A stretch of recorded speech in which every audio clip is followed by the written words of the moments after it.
সত্যিকার ভালো স্ত্রীর জীবনের সবচাইতে দামি সম্পদের নাম হচ্ছে তার স্বামী।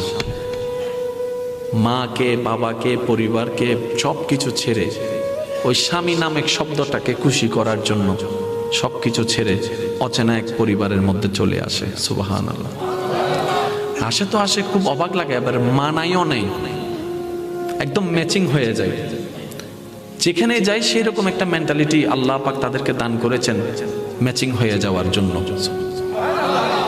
একজন সত্যিকার ভালো বউ তার জীবনের সবচেয়ে বড় নিয়ামত মনে করে দুনিয়ার তার স্বামীকে। কারণ সবাই তার সাথে বেঈমানি করবে, আমার স্বামী কখনো আমার সাথে বেঈমানি করবে না। সবাই আমার হাত ছেড়ে দিবে, আমার স্বামী কখনো আমার হাত ছাড়বে না। এখানে যারা বিবাহিতরা আছেন, আমি ছোট্ট মানুষ হিসেবে শ্রদ্ধার সাথে একটা কথা বলি। এক ঘরের নিচে থাকলে, একই ছাদের নিচে থাকলে অনেক কিছুই হবে।